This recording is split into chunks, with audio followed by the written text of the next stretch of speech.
นี่ก็มาอัปเดตเนาะทางบ้านน้องตุ้ยคือเก่าพี่น้องเนาะการก่อสร้างเฮือนเนาะพี่น้องเนาะการดำเนินการไปฮอดขั้นตอนการนั่นติดลูกติ่งแล้วเนาะพี่น้องเนาะคือว่าเฮือนเพิ่นก็ได้แอมเนาะเป็นทีเรียบร้อยแล้วเนาะพี่น้องเนาะคือว่าได้แอมเป็นทีเรียบร้อยแล้วสวัสดีบ่าวพรเป็นอะไรเฮือนน้องตุ้ย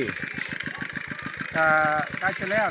ประมาณ50อะเนาะแน่ประมาณ50%แล้ว50หรือ60แล้วล่ะเฮาว่ามุงหลังคาแล้วเหลือแต่แอมอย่างเดียวแอมแล้วก็เสร็จแล้วเนาะบ่ได้มีหยังบัดนี้มัน60จะเข้า70แล้วเนาะลูกติ่งมันก็ใส่เลยเนาะพี่น้องเอ้ยขึ้นมาทั้งเฮือนกะลูกติ่งลูกหยังก็ใส่ไว้เติมเนาะโอ้คักอะไรพี่น้องเอ้ยสบายแล้วบาดนี้หลังคากะเสร็จไปทีเรียบร้อยพี่น้องเนาะยังเหลือแต่ลูกติ่งข้างนี้ก็บันไดเนาะแล้วก็แอมพี่น้องเอ้ยแอมนี่ก็ใช้เวลาประมาณอาทิตย์หนึ่งเนาะหรือว่าบ่ฮอดซ้ำโอ้สิแล้วตัวนี้เนาะหรือว่าไวอยู่พี่น้องขั้นตอนการเฮ็ดเรือนน้องตุ้ยพี่น้องเนาะไวพอสมควรเนาะ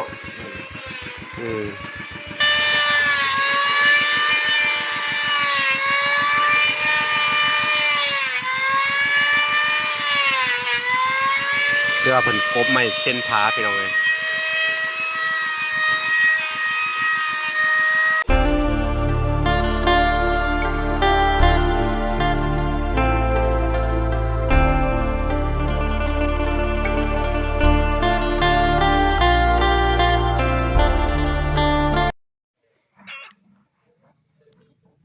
โอเคพี่น้องเอ้ยกราบสบายดีพ่อแม่พี่น้องเนาะเบิดสู่ขู่สู่คนเนาะกันยินดีเข้าสู่ช่อง YouTube บ่าวหลาสายบุญคุณธรรมคือเก่าเส้นเคยพี่น้องเอ้ยเนาะทักทายสบายดี FC ทางฝั่งไทยและ FC ทางฝั่งลาวและ FC ทางต่างประเทศเนาะพี่น้องเนาะที่รับชมบ่าวหลาอยู่เนาะสบายดีพ่อๆแม่ๆเนาะ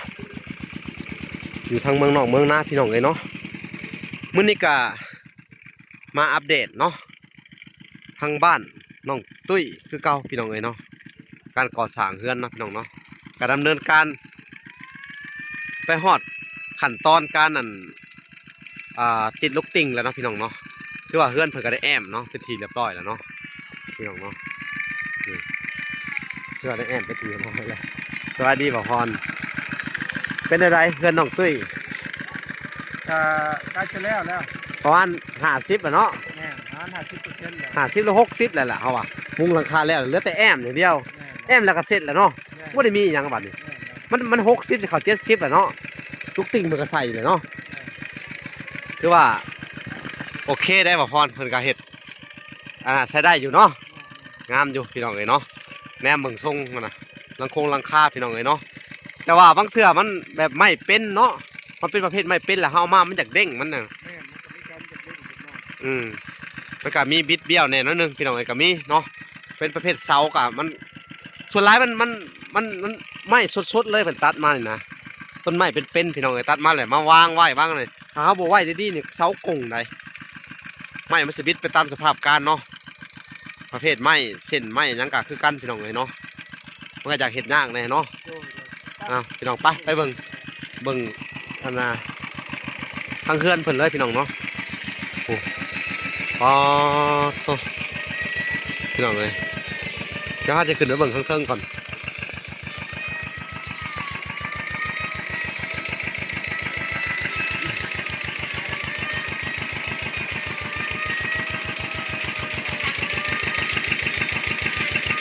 ไว้พี่น้องไว้ก่อนใส่เกินหนวดหน่อยก็อันนี้พี่น้องเลยขึ้นไปเบิ่งทั้งนี่พี่น้องเลยขึ้นไปเบิ่งก่อนพี่น้องโอ้สบายดีก่อนนะครึ่งหนึ่งเลยเนาะไวแมนมึงดูลูกติ่งกันแล้วเลยเห็นเนาะพี่น้องเอ้ยนี่ใส่ลูกติ่งเรียบร้อยเลยสบายดีเ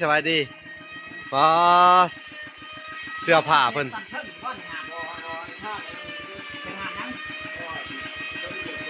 โอ้ บ่เดี๋ยวสิทางนอกเพิ่น คือบ่เพราะว่า เนาะบ่ล่ะเนาะ เป็นได้ไม้ตรงนี่พ่อบ่ไม้เส้นนี่ได้เส้นพานี่พ่ออยู่บ่พ่อเนาะแสดงว่าสิลงมือแอมแล้วบัดนี้เนาะอืม ได้บ่พอตามวงกบลูกติง อืม เสือเนาะ ก็มีแต่ว่าให้มาพรเพิ่นซื้อเข้ามาเนาะมื้ออื่นล่ะพี่น้องเอ้ยว ง โอ้ กบเอ้า บ่งเยี่ยมวงปนเยี่ยม เพิ่นบ่ได้สั่งมาบ่เฮ็ดแต่สำนี้บ่เฮ็ดแต่สำนี้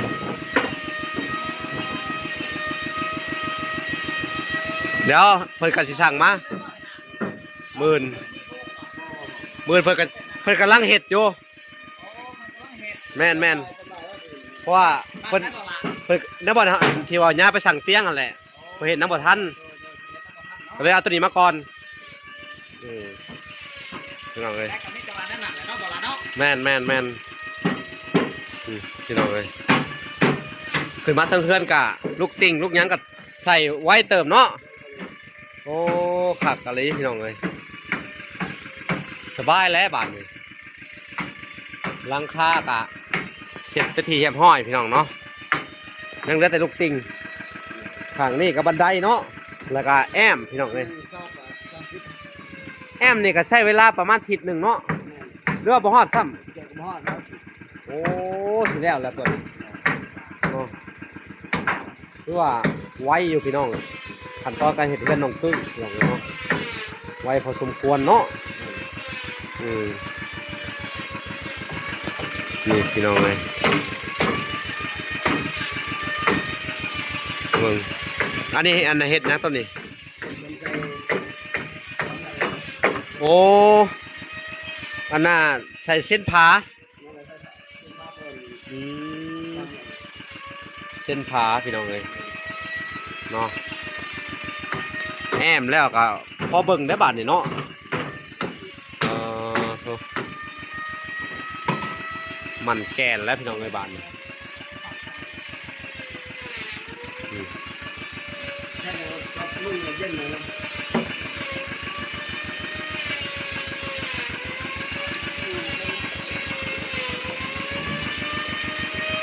แล้วก็เอาพาดขึ้นใส่เทิงกันเนาะ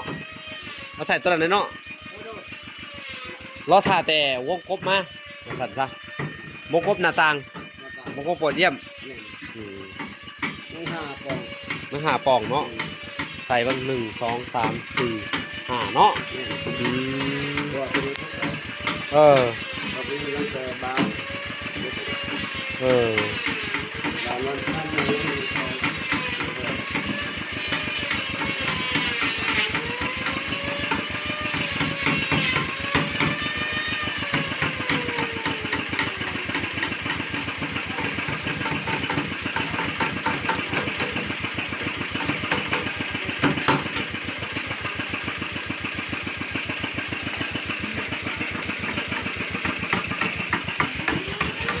ก็เห็ดขักอยู่ได้พี่น้องเลยไม่ยังเปียกๆอยู่เนาะมันไม่เป็นเลยไม่เป็นยังเป็นน้ำอยู่พี่น้องเพราะว่าไม้นี่เป็นผลตัดบ้านเอามาเห็ดผลไปเลื่อยมาสดๆเลยนะพี่น้องเลยคือว่าบ่ไม่เป็นเนาะไม่ยังเหนียวอยู่พี่น้องไม่เป็นเพราะว่าไม้พวกในส่วนร้ายเพิ่นนะไปตัดคาต้นเลยแล้วก็เลื่อยออกมาเป็นเส้นเลยยังเป็นน้ำอยู่คนเนาะเปียกพี่น้องนี่แหละพอขั้นตอนนี่แหละเสร็จเส้นผาเลยน้อง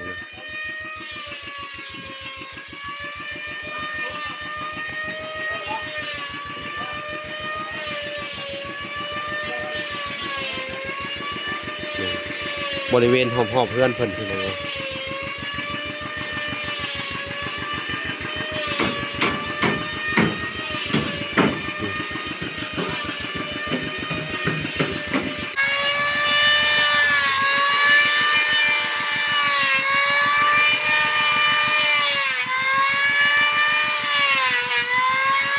คือว่าเพิ่นกบไม้เส้นผาพี่น้องเอ้ย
คือก็กบไม้งามๆพี่น้องเอ้ยเนาะไม้นี่มีแต่ไม้เนื้อดีทั้งนั้นพี่น้องเอ้ยเอาเฮ็ดเส้นผาเส้นหยังเนาะแต่เป็นไม้เป็นไม้สดๆพี่น้องตัดมาน่ะ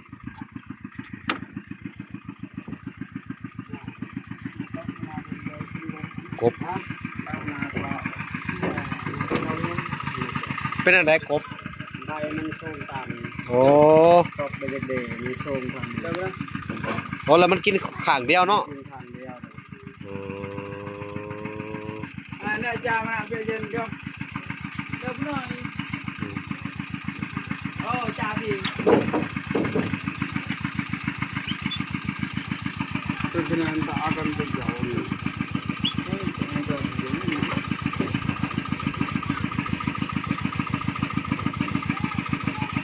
แล้วแซงไปเลยจะมาทำกันมากันเลยต้องการโหแซงไปหน่อยอย่าทำก็ได้เนี่ย ทางน้องตุ้ยย่อข้าวสางไงมื้อนี้ย่อข้าวสางบ่เพิ่นเฮ็ดหยังน่ะย่อตำบักหุ่งบ่ลงสิขึ้นไปเบิ่งก่อนพี่น้องเอ้ยไปสร้างขึ้นไปกินข้าวไปไปเบิ่งอันน่ะจะเอาหงเพิ่นว่าพี่น้องเอ้ยเนาะคุณน้องตุ้ย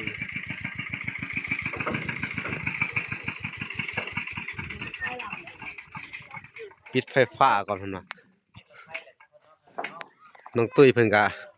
ไปเฮ็ดของกินมาให้ทั้งสร้างเพิ่นพี่น้องเอ้ยเนาะทั้งสร้างเพิ่นก็สิกินข้าวแล้วบัดนี้โอ้เส้นผาตัวนั้นเอาขึ้นไปตอกตัวนั้นพี่น้องเอ้ยนี่สบายขึ้นแน่บัดนี้เฮ็ดก็เนาะอันมุงหลังคาแล้วก็มีแต่แอมผามันก็สบายแล้วบัดนี้พี่น้องเอ้ยนังบักใหญ่เฮือนน้องตุ้ยก็สิเอาเข้าไปให้เขาทั้งสร้างเพิ่น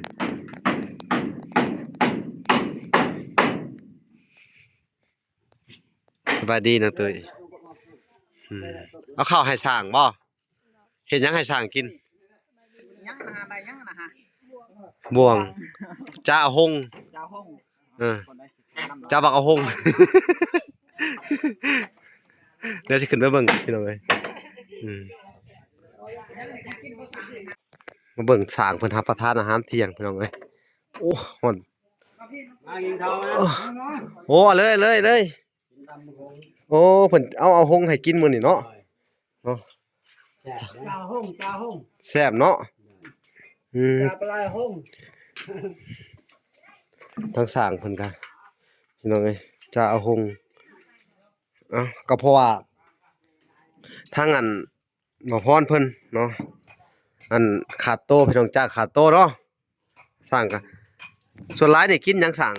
เขาก็หาให้กินอยู่เนาะกินเฮ็ดฮ้อนเขาก็หาให้กินอยู่เนาะเด็กน้อยเพิ่นก็หาให้กินอยู่ทางนั้นน้องตุ้ยเพิ่นเนาะคือว่าเด็กๆเพิ่นก็ไปโรงเรียน4คนยังเหลือแต่น้องตุ้ยผู้เดียวพี่น้องเอ้ยก็กินตามนี่แหละอันตามแบบว่าบ้านเฮาพี่น้องเอ้ยบ้านเฮาก็กินไปสิแหละเนาะกินก็บ่ต้องอีหยังมากมายพี่น้องเอ้ยตามภาษาบ้าน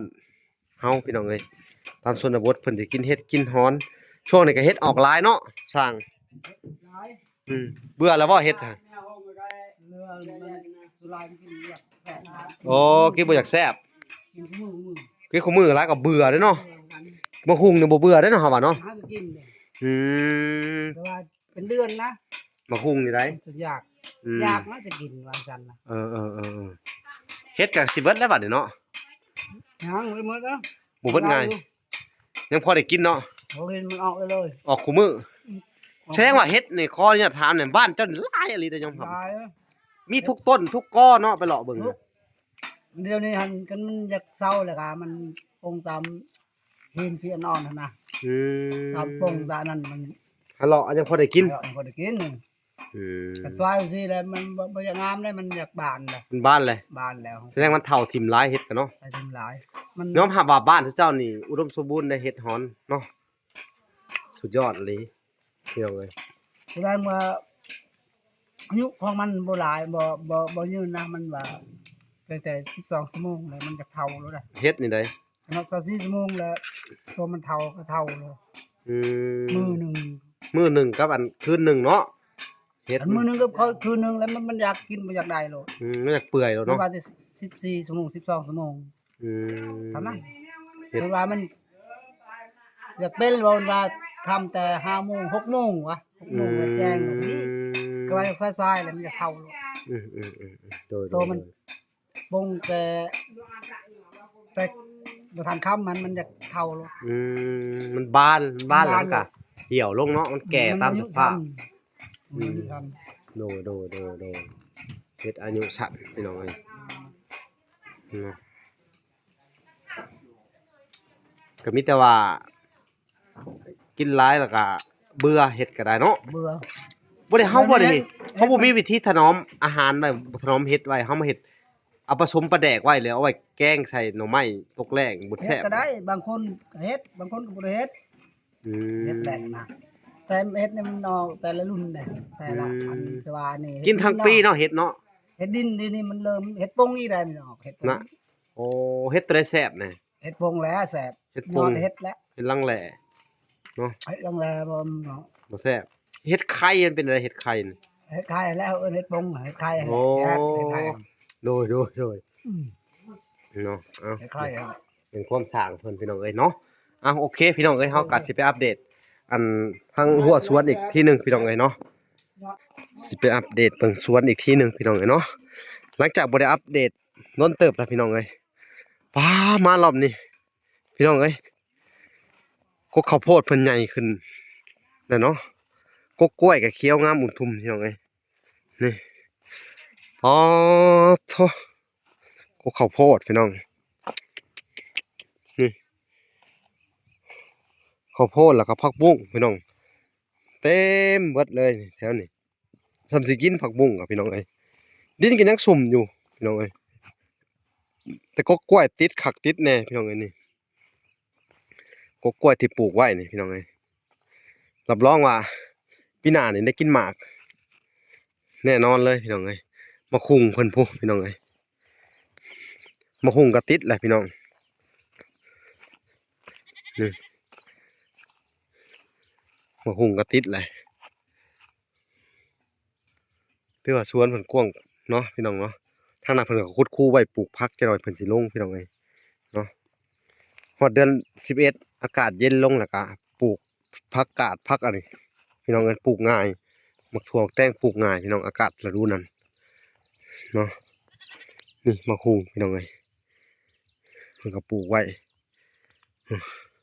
มะคุงบ่ละเอามาเนาะอันนี้ก็เป็นมะคุงทางอันอ้ายบุญเกิดเพิ่นพี่น้องเอ้ยให้เกิดสิงหานาถพี่น้องเนาะต้นมักสาลีพี่น้องเอ้ยข้าวโพดสาลีพวกนี้มันต้องใส่ปุ๋ยข้าวโพดพี่น้องเอ้ยนี่มะคุงโอ้กำลังดีเลยพี่น้องเด็กๆเพิ่นก็ฮดทุกเช้าทุกแรงอยู่พี่น้องเอ้ยนี่ทางหญ้าในเปียกก็ใช้ได้พี่น้องเขียวอุ่มทุ่มอยู่เนาะพี่น้องเอ้ยบัดนี้สิได้อันกลับก่อนพี่น้องเอ้ยเนาะเอาเวลาก็จะได้กลับบ้าน มื้ออื่นก็สิมาอัปเดตใหม่พี่น้องเอ้ยหลังจากเมื่อวานนี่บ่ได้เข้ามาพี่น้องเอ้ยมันไกลหัววานนี่ค่ำก่อนเนาะติดธุระก็เลยบ่ได้เข้ามาพี่น้องเอ้ยวานนี่พี่น้องเอ้ยทางน้องตุ้ยเพิ่นก็สิเล้าคันเบ็ดให้เด็กๆเพิ่นไว้อืมสบายดีเฮ็ดหยังนี่ฮะ คันเบ็ด โอ้คันเบ็ดกบบ่สิเฮ็ดให้เด็กน้อยไปใส่บ่ ใส่เอง ใส่เองนำแน่โอ้คือดีแท้ เด็กน้อยเฮ็ดกระปะละลา อ๋อเฮ็ดเองเลยเนาะเพิ่นก็ดุอยู่พี่น้องเอ้ยเราคันเบ็ดกบพี่น้องเอ้ยไปใส่นี่พาได้เฮา2หลังพุ่นได้นี่นี่อ๋อคุณพี่น้องเอ้ยคือว่าเด็กๆเพิ่นเงียบมื้อนี้เนาะไปโรงเรียนเนาะไปโรงเรียนเบิดเนาะอืมไปเฒ่าเพิ่นมัดอิหยังไว้อันนี้ฮะ เฮ็ดเกลือบลายแล้วว่าเก เก ลื ลื อ อบ หน่อยเดียวเกลือ จะล้างไงก็แซ่ตู้ ล้างไม่เด้อ อันเฮ็ดหนึ่งไว้ เนาะ โอ้เจ้าหนึ่งล่ะเฮ็ดหยังนี่ให้ข่อย ให้เจ้า เอาแล้วพี่น้องเอ้ย หาว่านี่เว้น พี่น้องทั้งน้อง เกลือ ทั้งแม่เฒ่าเพิ่นใส่เกลือเฮ็ดเค็มไว้ให้เฮาแล้วเฮาก็สิเอาไปซาวใส่กับปลาแดกบัดนี้พี่น้องเอ้ย ล้างดอนเด้อ บ่ล้างเฮาสิซาวเลย เนาะ เอาซาวใส่ปลาแดกเลยก็ได้เนาะ เนาะ อืพี่น้องเอ้ยนี่เฮาสิเอาไปเฮ็ดปลาแดกแม่เฒ่าเพิ่นก็นึ่งเฮ็ดสิให้เฮาเนาะพอเฮ็ดรวมพี่น้องเอ้ยเนาะปักหลายๆโลหนึงเนาะและแช่เกลือไว้เลยเนาะ เนาะ อ้าวพี่น้องเอ้ยวิธีถนอมอาหาร ใส่ก็บ่อยากผ้าเราว่าเกลือเราเบิด อืมฉะนั้นเฮาก็สิเอาไปซาวใส่ปลาแดกเด้อสิทดลองเบิ่งคนเอาไปให้ทางอันชาววันเพิ่นซาวใส่อันน่ะปลาแดกที่เฮาซื้อไว้เช้านี้เนาะพี่น้องเอ้ยก็คือว่าเฮ็ดนี่มันยังหลายอยู่บ่แม่เฒ่า บ่อยากให้มันนะ มันชีวิตแหละเนาะน้อมรับว่าเฮ็ดหลายอีหลีแถวนี้เนาะอันนี้ก็คือเอาให้เฮาเนาะ ก็ให้เจ้าให้ โอ้ให้เฮามาเอามาเฮ็ดปลาแดกเพิ่นว่าพี่น้องเอ้ยลองเบิ่งพี่น้องเอาไปอันน่ะใส่ปลาแดกเบิ่งพี่น้องเอ้ยโอ้เฮาสิต้องหากระสอบมาใส่ก่อนพี่น้องบัดนี้ก่อนสิกลับบ้านไปเฒ่าเพิ่นก็ให้เฮ็ดเนาะเบิ่งสิไปหากระสอบ กระสอบ พี่น้องเอ้ย สับมาเจ้าบ่จักมัน นี่แหละ โอ้ได้ เขาก็สิไปใส่ให้น้องตุ้ยเพิ่นไปหากระสอบมาให้น้องตุ้ยเพิ่นก็สิไปหากระสอบมาเลย เขาให้ล้างปะอันน่ะ เนาะพี่น้องเอ้ยก็ถือว่าวิธีถนอมอาหารเนาะใส่เกลือไว้ก่อนพี่น้องเอ้ยใส่เกลือหลายๆเฮ็ดมันก็เฮ็ดคืออยากเฮ็ดคือปลาแดกนั่นแหละเนาะ เนาะ แล้วก็ผสมใส่ปลาแดกเพิ่นว่าซาเฮาเห็นเขาเว้าเขาว่าแกกินได้เป็นตอนได้เวลาตักมามันก็แข็งก็ทดอยู่ อ้าว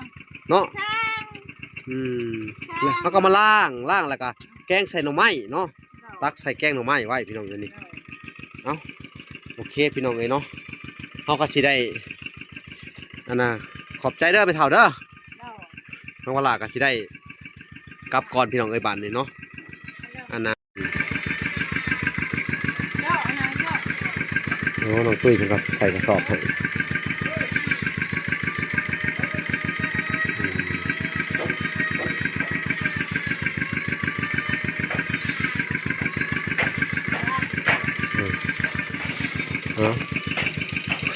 ขอบใจได้ไหมเถ่าเด้อพี่น้องเอ้ยทั้งแม่เฒ่าแล้วก็น้องตุ้ยเพิ่นก็หาแล้วก็นึ่งไว้พี่น้องเอ้ย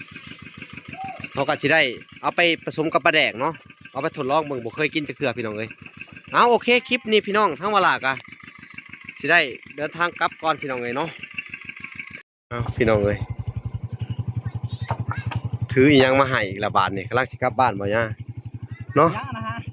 ถือมาให้อีกแล้วบาทนี่ โอ้สบายดีวะล่ะ สบาย เขากำลังสิกลับบ้านเนาะปอ เฮ็ดให้เฮ็ดช่างเลยนี่ เฮ็ดเด่นลูก โอ้โดยขอมุกขอบใจหลายเอาหมักยุ่มกับมีอีกเอาเร็วโดยขอบคุณคือกันเด้อ แม่เด้อเอ้าบ่ลาใส่กระสอบ โอ้ ไว้ โดยนี่กระสอบมา อยู่ดีมีแห้งเด้อแม่เด้อ โอ้ขอมุกขอบใจหลาย ขอบใจหลายๆ นี่แหละน้ำใจพี่น้องเลยเนาะนี่แหละคนจนผู้ยิ่งใหญ่เปล่าอันน่ะบ่ย่า ถึงว่าเพิ่นบ่มีจะกินเพิ่นก็จะหาให้เนาะบ่ล่ะ โดย หาได้เนาะ ปา ข ต อบ ก ใจหลายๆเด้อแม่บุญคำนำสู้เด้ออยู่มันพันยืนโดย จักสิซอยเพิ่นได้จังได๋มาย่าเนาะเฮาก็ขอบอกขอบใจเด้อมีแต่แนวอันนี้มีแต่คำขอบคุญขอบคุณนี่แหละหมูอีหยังสิตอบแทนบุญคุณก็ได้โอ้ยสู้ๆเด้อสู้ๆเอ้าคุณพี่น้องเอ้ยลูกเพิ่นฮะอ๋อสู้ๆเด้อเอาโอเคเฮาก็สิได้เดินทางก่อนเนาะพี่น้องเนาะย่าเนาะ โอเคพี่น้องกลับก่อนหลังจากออกมาแต่บ้านน้องตุ้ยเนาะพี่น้องเอ้ยมาพ่อคนดีจังสิจังได๋ สีใสได้ใช่น่ะ เฮาหิวเอา โอเคไปเดินทางก่อนเด้อ อันนี้นี่เฮ็ดได้เฮ็ดนี่เอาพี่น้องเอ้ยไปบ้านนี้สิออกเดินทางก่อนพี่น้องเอ้ยก็นี่แหละพี่น้องเอ้ยทางครอบครัวนี่ก็นิสัยดีใจดีเนาะ ตัวนี้ ใจดีพี่น้องเอ้ยเฮ้ยข้างหน้านี่เต็มเอาโอเคพี่น้องเอ้ยคลิปนี้ก็สิได้ไปพบพ่อกันใหม่อีกทีหนึงเอาคลิปนี้ขอกล่าวคำว่าสบายดีและสวัสดีพี่น้องเอ้ยเฮาก็จะได้เดินทางกลับก่อนพบกันใหม่พี่น้องเอ้ยบ๊ายบาย